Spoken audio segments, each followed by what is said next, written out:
Hey, we have bad news. The chicken's gone. Wait, it might be under the plate. Okay, we'll get to that in a sec. First, we're going to start with the trout. So here we have the trout. It's, again, unchanged. There really isn't anything of note for it. I mentioned it, it doesn't look any different. It's the trout, it's dark, it's deflated-ish, there's a hole in it. Again, kind of the same. The lamb's down there. Lamb's also gone, but it's down here. So we're gonna look down here. Now, it's still kind of the same black, dried blood red, that's the very sickly color, with the fat looking generally the same. But there's a noticeable hole in here, and I think actually the lamb trap is upside down. And I don't know if you can tell, but there are actually maggots squirming around in the hole. So, a couple days ago, when I mentioned that, hey, the maggots are probably eating into the lamb, that was in fact true, because they are definitely inside the lamb, in that hole.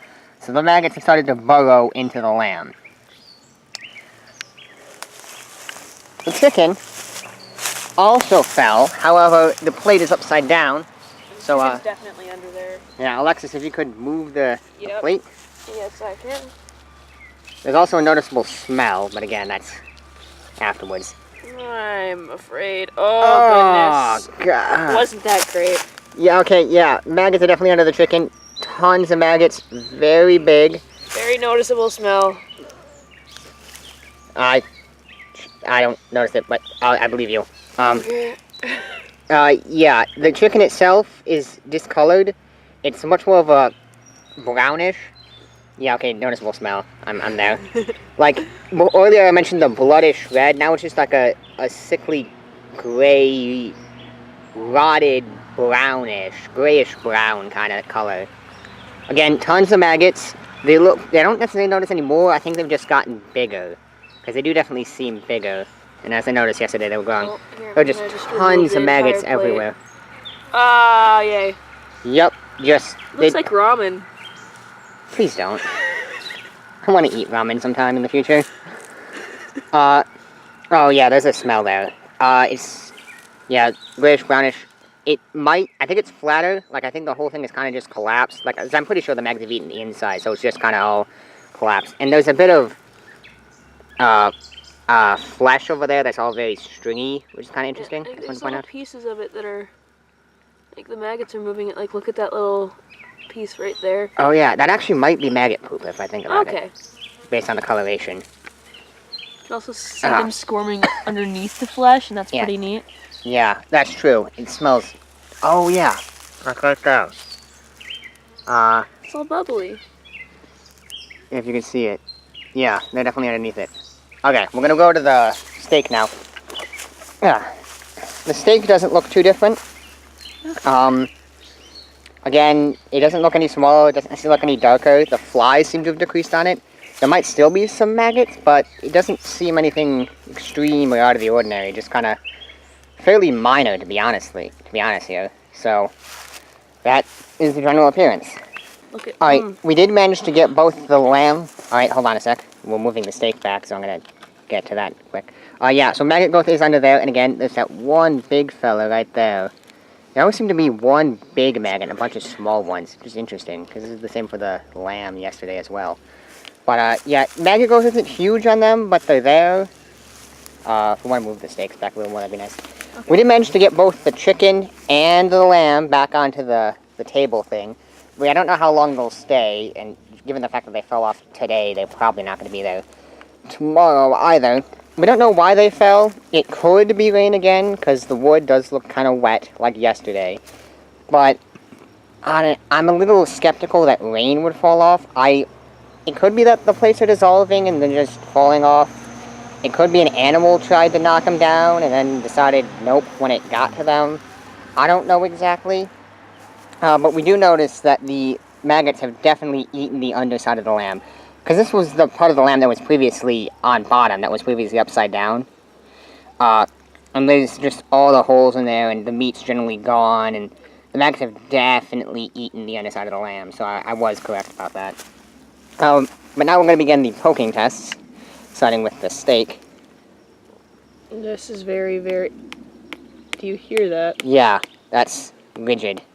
It's very solid. Like, would you describe it as wood solid? Or? Yeah, wood solid would be a good description, yeah. I almost want to touch it, but I'm not going to. Like with my finger. But again, no. This, I don't, oh, ooh. It's all just seems dissolvent. Well, because unfortunately this isn't the meat part, this is all just like holes. Yeah, this is gross. This is, The fat? Yeah. The fat's nice and squishy, and we can't really test the meat because the maggots have kind of eaten all of it. There's a little bit of meat, but it's pretty squishy as well. Oh, okay. It could, probably just because the maggots have eaten everything, and so you're just like pushing it into cavities. Yeah. This guy is just a trooper. Doesn't really seem different? Not at all. Yeah, without the maggot growth, the trout really is not being affected. Yeah. It's kind of a nice control, actually. Yeah. I'm really excited to poke this bit. Oh, okay. Oh, that, yeah, it's Look very... at it. It's very squishy, but there are tons of maggots just underneath it. Yeah. You can see it writhing. Yeah. The parts where... Oh, look at the little baby maggot. Oh, yeah. Look at the little tiny baby maggot. There's definitely parts of the chicken that have either not been eaten or there are less maggots because, like, this is a bit more solid. Okay. Well, it could be bone. Yeah.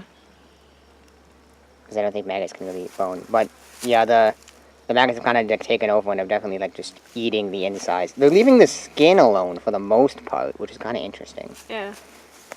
But, yeah. Yeah. Yeah. Alright, well, the smell. There's an overarching fish smell. That's still there, and I don't suspect that'll go away. Especially not anytime soon. But, like, when we were picking the chicken up, I noticed a bit of a poop smell. Because, like, for example, right there, that little glob, I think might be maggot poop. And generally, oh yeah, getting closer to it, there's definitely, it smells like poop. Like, if you've ever had to scoop a kitty litter, kind of like that. So, definitely poop smell, which I'm guessing is from the maggots.